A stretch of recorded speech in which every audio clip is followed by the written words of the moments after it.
Did you hear the story of the D-Day battleship that flooded itself to complete its mission? The tales of warships in the Second World War are legendary. From the chase, cornering and scuttling of the Graf Spee off the River Plate, to the infamous Japanese attack at Pearl Harbor, from the astounding sinking of HMS Hood, to the suicidal mission of the Yamato. But what about the tale of the American battleship that decided to flood the whole side of the ship to complete a mission? Sounds weird, right? As normally, we'd like water to stay out of our ships. The USS Texas was a pre-World War I battleship launched in 1912. Even before the Second World War, she served during the Tampico incident in Mexican waters. And although making several trips in the North Sea during the First World War, she saw little action. Well, apart from firing her medium caliber guns at submarines, although this could have been just waves. The USS Texas, nicknamed Mighty T, was a New York class battleship, whose main battery had 10 14-inch 45 caliber guns, capable of firing 1,400-pound armor-piercing shells up to 13 miles. The second battery was outfitted with 5-inch 51 caliber guns. Its torpedo rooms housed 12 torpedoes, as well as 12 naval defense mines. At the time of its launching, the USS Texas was a naval marvel. In a time of military innovation, she became the first US battleship to mount anti-aircraft guns and to control gunfire with rangefinders and directors, even in 1916. But despite several minor missions, the Texas itself did not see significant combat during World War I. It returned to the US in December 1918 and resumed duties with the Atlantic Fleet. In 1925, she received an upgrade including new oil-fired boilers, robust tripod masts, a single stack that replaced the two original stacks, combat system improvements, and the addition of torpedo blisters. These blisters are the key to our story.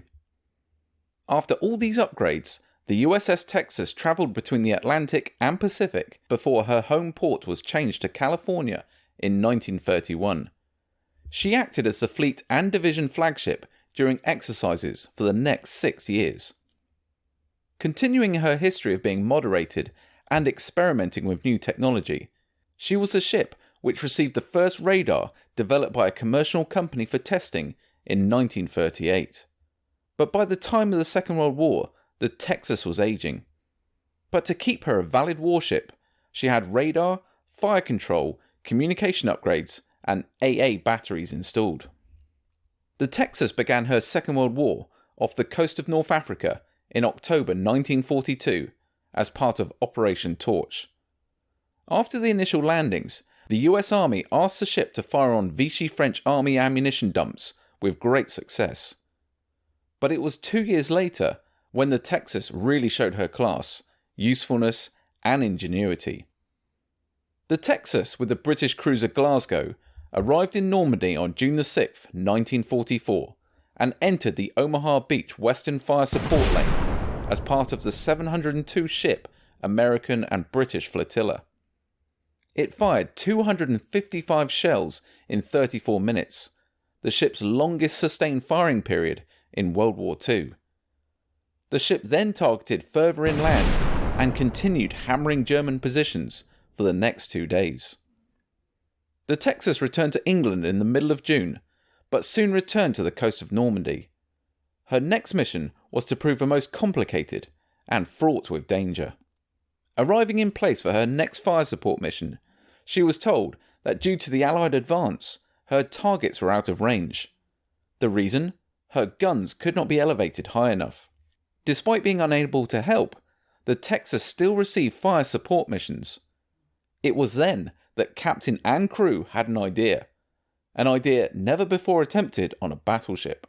If they could not raise the portside guns high enough, could they lower the starboard side?